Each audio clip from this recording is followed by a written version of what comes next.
ओम शांति। आज बाबा हमें कहते हैं, मीठे बच्चे, बेहद का बाबा आया है तुम बच्चों को ज्ञान से श्रृंगार करने। ऊंच पद पाना है तो सदा ही श्रृंगारे हुए रहो। श्रृंगारना माना ही गुण और शक्तियों का सदा चिंतन करते रहना। जब गुण और शक्तियों का चिंतन चलता रहेगा तो हम सदा ही श्रृंगारे हुए रहेंगे और हमें देखकर दूसरे भी ऐसा ही करने लगेंगे, क्योंकि हमें पहले खुद करना है, फिर दूसरों को वही चीज़ें सिखानी है। इसको बाबा अभ्यास कहते हैं कि बच्चे, हर एक चीज़ अभ्यास करने से ही आती है।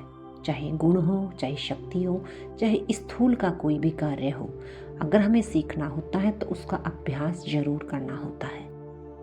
आगे बाबा कहते हैं, बेहद का बाप किन बच्चों को देखकर खुश होते हैं। बाबा कहते हैं, जो अलौकिक और पारलौकिक दोनों बाप को पूरा फॉलो करते हैं।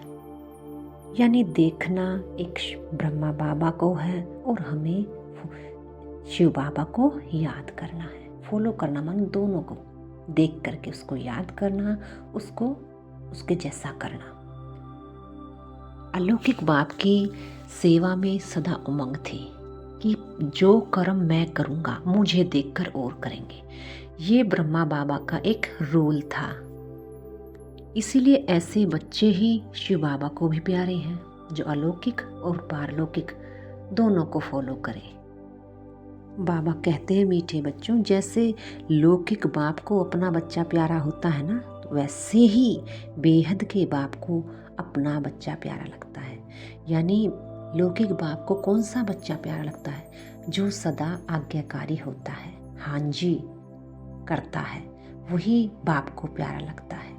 और वही बच्चा बेहद के बाप को भी प्यारा लगता है, जो सदा हाँ जी करके, यानी जो सोचा वही कर्म में कर लिया।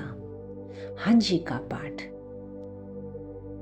बाबा हमें दो चीज़ों का श्रृंगार कराते हैं। कहते हैं, बच्चे, पहले तुम ज्ञान से और फिर योग से सदा श्रृंगारे रहो। ज्ञान तो बाबा ने हमें दे ही दिया, सब कुछ बता दिया। बाबा कहते हैं, बच्चे, ज्ञान तो ये है कि तुम शरीर नहीं आत्मा हो। ये ज्ञान तो तुम्हें मिल गया, अब इसे योग में परिवर्तन करो। ज्ञान मिल गया तो आत्मा स्वरूप में स्थित हो जाओ। जब तुम आत्मा स्वरूप में स्थित होगे तो तुम्हारा ऑटोमेटिकली श्रृंगार होना शुरू हो जाएगा। जो बाबा की शक्तियां हैं, जो बाबा के गुण हैं, वो ही तुम्हें मिलने शुरू हो जाएंगे, क्योंकि शांति की शक्ति में ही सब कुछ समाया है। साइलेंस पावर ही सबसे बड़ी पावर गाई हुई है।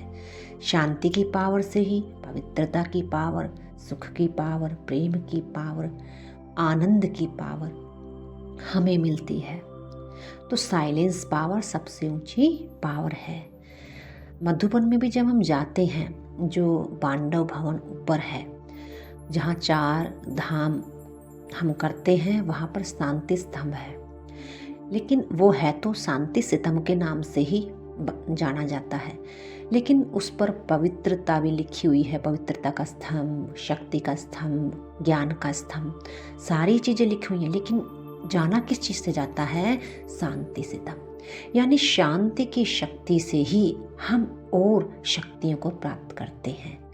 मौन का ही बहुत बड़ा गहरा राज है कि जब हम मौन का अभ्यास करते हैं, साइलेंस की पावर में जाते हैं, तो हमें और शक्तियां भी प्राप्त होना शुरू हो जाती हैं।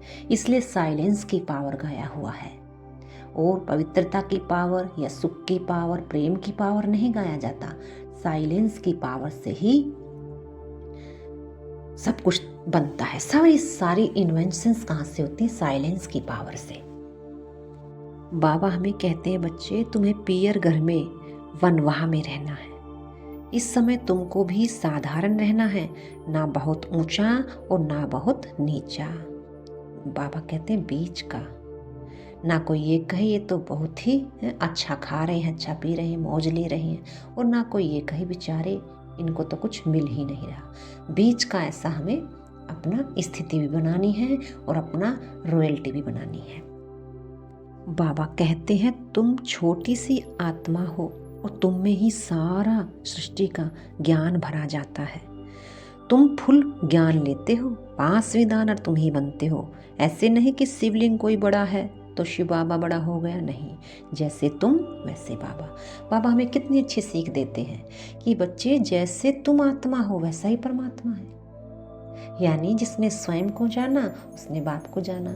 फिर बाबा कभी ये भी कहते हैं कि जिसने बाबा को जाना, जैसा बाप वैसा बच्चा। दोनों ही बात बिल्कुल सेम है। बाबा कहते हैं कि बाबा के पास बहुत बच्चे हैं जो शादी करके भी पवित्र रहते हैं, लेकिन सन्यासी कहते हैं ये हो नहीं सकता कि जो दोनों इकट्ठे रह सकें। लेकिन ये सच्चाई है, जहाँ बाप है वहाँ पाप का कोई भी कार्य हो नहीं सकता। हर चीज अभ्यास के ऊपर टिकी हुई है। चाहे वो अभ्यास आप घर गृहस्थ में रहकर कर लो, चाहे वही अभ्यास आप जंगल में जाकर करो, बात तो अभ्यास की है। अभ्यास से ही हम सब कुछ सीख सकते हैं, उसके लिए हमें कहीं भी जाने की आवश्यकता नहीं। बाबा ने बता दिया बच्चे तू बस अभ्यास कर, मैं आत्मा हूँ, पवित्र हूँ, मेरा बाबा पवित्रता का सागर है।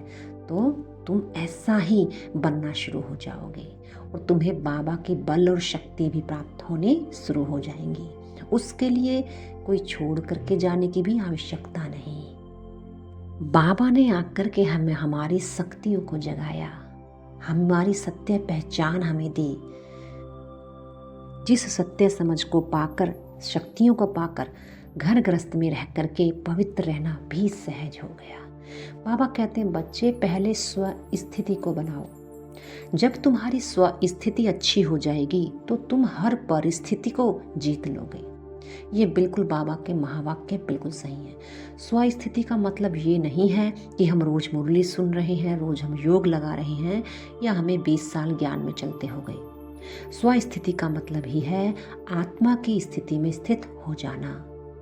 तभी आपको बल और शक्ति मिलती है बाबा की हर एक कार्य पर जीत पाने की। तो आप पवित्रता को भी जीत लेते हो।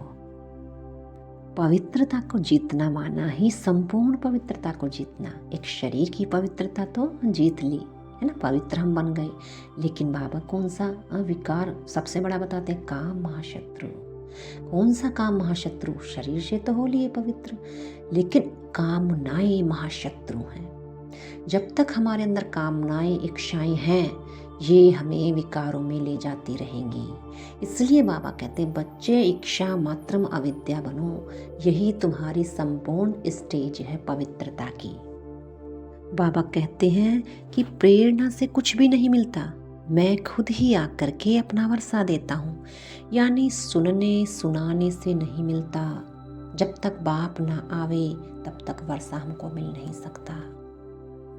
बाबा कहते हैं प्रेरणा को समझने की भी अब मनुष्यों में शक्ति नहीं है, क्योंकि हकीकत तो यही है। देखो कि प्रेरणा से बाबा समझाते हैं, बिल्कुल राइट बात है। कैसे समझाते हैं कि हम जब अज्ञानी थे, ज्ञान मतलब आत्मा का ज्ञान नहीं था, तब भी बाबा हमें प्रेरणा देता था, लेकिन हमें समझ नहीं आता था। क्यों? क्योंकि बुद्धि तमो प्रधान थी। बाबा की प्रेरणा को समझने के लिए बुद्धि को सतो प्रधान, सतो तक जाना होता है।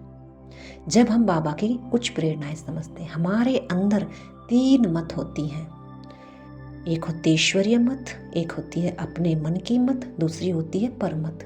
3 मत हम मनुष्यों के सभी के अंदर है। लेकिन ईश्वरीय मत हम समझ नहीं पाते थे। क्यों? क्योंकि तमो प्रधान बुद्धि थे। शिव बाबा ने आकर बताया बच्चे जब तक तुम सतो प्रधान नहीं बनोगे, बाबा की श्रीमत भी तुम फॉलो नहीं कर सकते। उसके लिए सतो तक पहुंचना बहुत जरूरी है। श्रीमत, परमात्मा की श्रीमत हमें कब मिलती थी? जब हम अज्ञानी थे। आप सबका भी कोई ना कोई अनुभव जरूर होगा। कई बार बाबा कोई हमारा कार्य होता था तो बाबा हमें समझाता था, प्रेरणा देता था कि ये कार्य अभी कर लो, या वहाँ जाना है तो कल चले जाना, आज मत जाना। ऐसे प्रेरणा अंदर से आती थी। लेकिन हम क्या करते थे? उसको झुकला कर अपनी मत को आगे रखकर हम उस कार्य को जहाँ जाना कल होता था वहाँ आज ही चले जाते थे, तो क्या होता था, वो कार्य बनता ही नहीं था। और जिस कार्य की प्रेरणा मिलती थी कि अभी कर लो, उसको हम कल के ऊपर छोड़ देते थे कि कल करेंगे। फिर क्या होता था, वो कल के ऊपर कार्य होता ही नहीं था। फिर हम क्या कहते थे, ओहो, बोला मेरा मन में आई तो थी यह बात, ये मैंने सोचा तो था कि मैं कर लूँ, इसने उस टाइम कर लेती तो ठीक रहता। तो वो जो समझ, वो जो हमें प्रेरणा आई थी उस समय, वो थी बाप की प्रेरणा। हमारी सत्व प्रधान बुद्धि ना होने के कारण हम उस प्रेरणा को कैच नहीं कर सकते थे। ये बाबा ने ही आकर के हमें बताया है कि बच्चे प्रेरणा से नहीं समझते, मैं आता हूँ तो फिर मैं आकर के तुम्हें सत्व प्रधान बनाता हूँ, तब तुम्हें मेरी बातें समझ आती हैं। ये ज्ञान बहुत ही गुह्या है। जितना जितना हम आत्माभिमानी बनते जाते हैं उतनी ही ये बातें हमें समझ आनी शुरू हो जाती हैं। बाबा कहते हैं अगर दुख में आकर आंसू बहाते हो तो फेल हो जाते हो, अम्मा मरे तो भी हलवा खाना है। ये बाबा दुख की घड़ी में कह रहे हैं कि अपने आप को संतुष्ट और खुश रखना है। क्यों? क्योंकि ज्ञान मिल गया, आत्मा तो अजर अमर अविनाशी है, एक शरीर छोड़ा दूसरा ले लिया। इस बात का बाबा ज्ञान के हलवे की बात कर रहे हैं।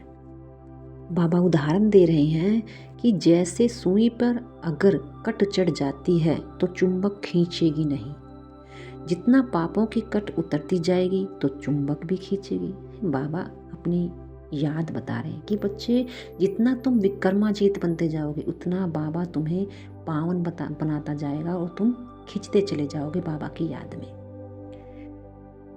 और एक दिन पूरा प्योर बाप समान बन जाओगे। बाबा कहते हैं स्वदर्शन चक्र फुराते पापों को भस्म करना है और रूहानी पढ़ाई पढ़नी है। किसी भी परिस्थिति में आंसू नहीं बहाने, अचल अडोल बनने का अभ्यास करना है। बाबा कहते हैं ये समय वानप्रस्थ अवस्था में रहने का समय है, इसीलिए वनवाह में बहुत सावधान रहना है। यानी घर गृहस्थ में रहते हुए वाणी से परे जाने का अभ्यास करना है। वानप्रस्थ का मतलब ये नहीं है कि 60 वर्ष के बाद की आयु। वानप्रस्थ का ज्ञान में, इस आध्यात्मिक में अर्थ है कि वाणी से परे चले जाना, और उसके लिए 60 वर्ष की आयु की भी इंतजार नहीं करना कि 60 वर्ष के बाद ही हम वानप्रस्थ लेंगे। नहीं, वानप्रस्थ कोई भी ले सकता है, चाहे बच्चा चाहे बड़ा, क्योंकि वाणी से परे जाना है और समय का तो किसी का कोई भरोसा ही नहीं। आज का वरदान है सदा मोल्ड होने की विशेषता से संपर्क और सेवा में सफल होने वाले सफलता मूर्त भव। जिन बच्चों में स्वयं को मोल्ड करने की विशेषता है, मोल्ड करना माना एक सेकंड में अपने संस्कारों को परिवर्तन कर लेना, वह सहज ही गोल्डन एज की स्टेज तक पहुंच सकते हैं। जैसा समय, जैसे सर्कमस्टांस हों, उसी प्रमाण अपनी धारणाओं को प्रत्यक्ष करने के लिए मोल्ड होना पड़ता है। मोल्ड होने वाले ही रियल गोल्ड बनते हैं।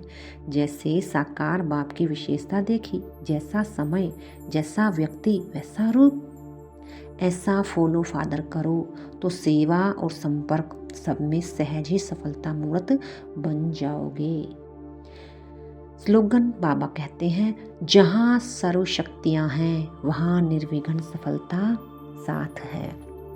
यानी जहाँ सर्व शक्तियाँ, यानी जहाँ बाबा की शक्ति और यानी बाबा की याद है तो हर परिस्थिति निर्विघ्न लगेगी। हमें सर्व शक्तियों को प्राप्त करने के लिए अपनी शक्तियों को जगाना है। बाबा कहते हैं वर्षे को याद करना है।